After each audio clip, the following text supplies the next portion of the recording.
हमारे APH infotech channel में आपका स्वागत है। हम लेकर आए हैं नई पौराणिक और रहस्यमय कहानी। इस कहानी के सभी पात्र और घटनाएं काल्पनिक हैं। इसका किसी व्यक्ति या घटना से कोई संबंध नहीं है। यदि किसी व्यक्ति के साथ कोई समानता है तो एक संयोग ही कहेंगे। आज की कहानी का विषय है शनि महाराज की महत्ता। शनि महाराज की महत्ता। एक समय स्वर्गलोक में सबसे बड़ा कौन के प्रश्न को लेकर सभी देवताओं में वाद विवाद प्रारंभ हुआ और फिर परस्पर भयंकर युद्ध की स्थिति बन गई। सभी देवता देवराज इंद्र के पास पहुंचे और बोले, हे देवराज, आपको निर्णय करना होगा कि 9 ग्रहों में सबसे बड़ा कौन है। देवताओं का प्रश्न सुनकर देवराज इंद्र उलझन में पड़ गए और कुछ देर सोचकर बोले, हे देवगणों, मैं इस प्रश्न का उत्तर देने में असमर्थ हूँ।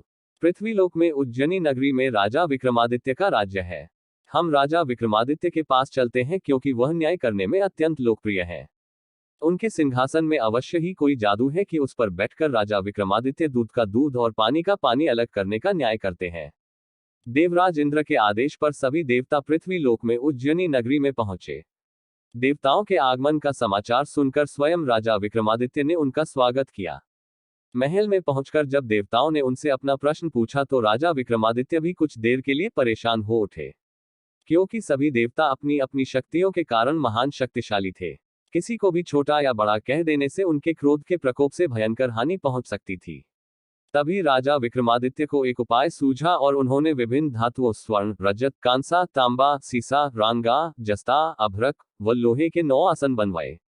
धातुओं के गुणों के अनुसार सभी आसनों को एक दूसरे के पीछे रखवाकर उन्होंने देवताओं को अपने अपने सिंहासन पर बैठने को कहा। सब देवताओं के बैठने के बाद राजा विक्रमादित्य ने कहा, आपका निर्णय तो स्वयं हो गया। जो सबसे पहले सिंहासन पर विराजमान है वही सबसे बड़ा है।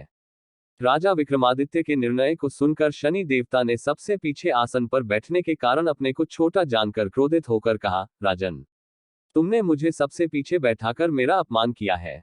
तुम मेरी शक्तियों से परिचित नहीं हो। मैं तुम्हारा सर्वनाश कर दूंगा। सूर्य एक राशि पर 1 महीने, चंद्रमा 2.25 दिन, मंगल 1.5 महीने, बुध और शुक्र 1 महीने, बृहस्पति 13 महीने रहते हैं, लेकिन मैं किसी राशि पर 7.5 वर्ष रहता हूँ। बड़े बड़े देवताओं को मैंने अपने प्रकोप से पीड़ित किया है।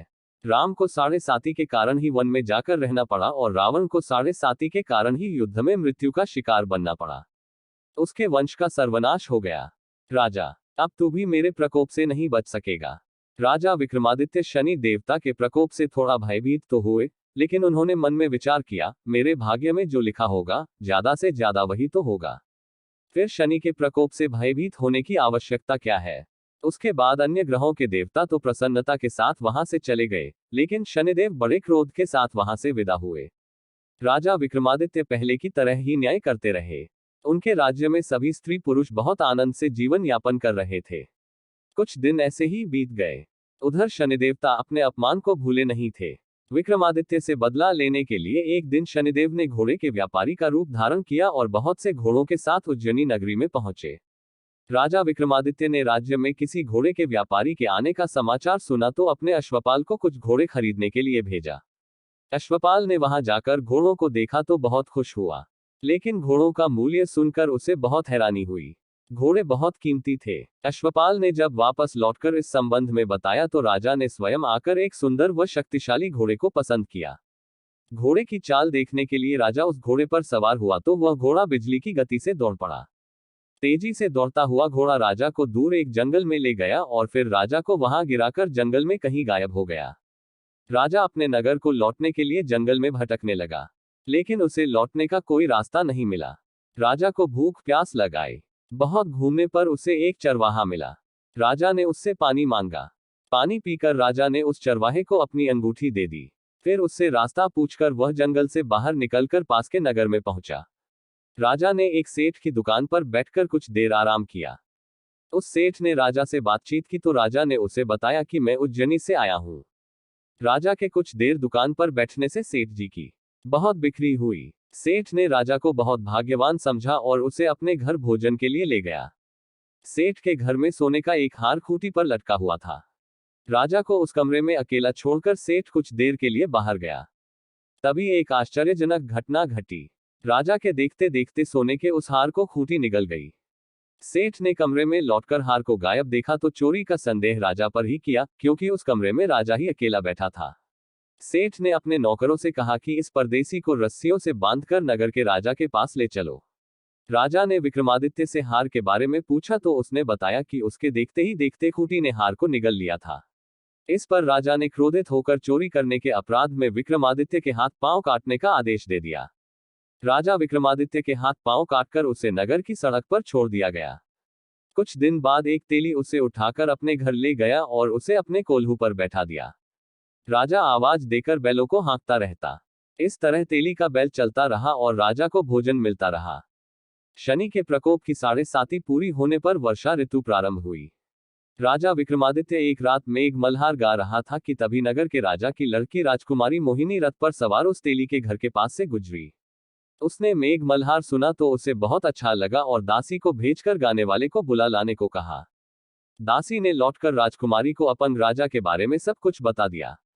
राजकुमारी उसके मेघ मल्हार पर बहुत मोहित हुई थी, अतः उसने सब कुछ जानकर भी अपन राजा से विवाह करने का निश्चय कर लिया। राजकुमारी ने अपने माता पिता से जब यह बात कही तो वे हैरान रह गए। राजा को लगा कि उसकी बेटी पागल हो गई है। रानी ने मोहिनी को समझाया, च बेटी, तेरे भाग्य में तो किसी राजा की रानी होना लिखा है, फिर तू उस अपंग से विवाह करके अपने पांव पर कुल्हाड़ी क्यों मार रही है। राजा ने किसी सुंदर राजकुमार से उसका विवाह करने की बात कही, लेकिन राजकुमारी ने अपनी जिद नहीं छोड़ी। अपनी जिद पूरी कराने के लिए उसने भोजन करना छोड़ दिया और प्राण त्याग देने का निश्चय कर लिया। आखिर राजा रानी को विवश होकर अपंग विक्रमादित्य से राजकुमारी का विवाह करना पड़ा। विवाह के बाद राजा विक्रमादित्य और राजकुमारी तेली के घर में रहने लगे। उसी रात स्वप्न में शनिदेव ने राजा से कहा, च राजा, तुमने मेरा प्रकोप देख लिया, मैंने तुम्हें अपने अपमान का दंड दिया है। राजा ने शनिदेव से क्षमा करने को कहा और प्रार्थना की, चहे शनिदेव, आपने जितना दुख मुझे दिया है अन्य किसी को न देना। शनिदेव ने कुछ सोचते हुए कहा, राजा, मैं तेरी प्रार्थना स्वीकार करता हूँ। जो कोई स्त्री पुरुष मेरी पूजा करेगा, शनिवार को व्रत करके मेरी कथा सुनेगा, उस पर मेरी अनुकंपा बनी रहेगी, उसे कोई दुख नहीं होगा। शनिवार को व्रत करने और चींटियों को आटा डालने से मनुष्य की सभी मनोकामनाएं पूरी होंगी। जब प्रातः काल राजा विक्रमादित्य की नींद खुली तो अपने हाथ पांव देखकर राजा को बहुत खुशी हुई। उसने मन ही मन शनिदेव को प्रणाम किया। राजकुमारी भी राजा के हाथ पांव सही सलामत देखकर आश्चर्य में डूब गई। तब राजा विक्रमादित्य ने अपना परिचय देते हुए शनिदेव के प्रकोप की सारी कहानी कह सुनाई। सेठ को जब इस बात का पता चला तो दौड़ता हुआ तेली के घर पहुंचा और राजा के चरणों में गिरकर क्षमा मांगने लगा। राजा ने उसे क्षमा कर दिया, क्योंकि यह सब तो शनिदेव के प्रकोप के कारण हुआ था। सेठ राजा को अपने घर ले गया और उसे भोजन कराया। भोजन करते समय वहां एक आश्चर्यजनक घटना घटी। सबके देखते देखते उस खूंटी ने वह हार उगल दिया।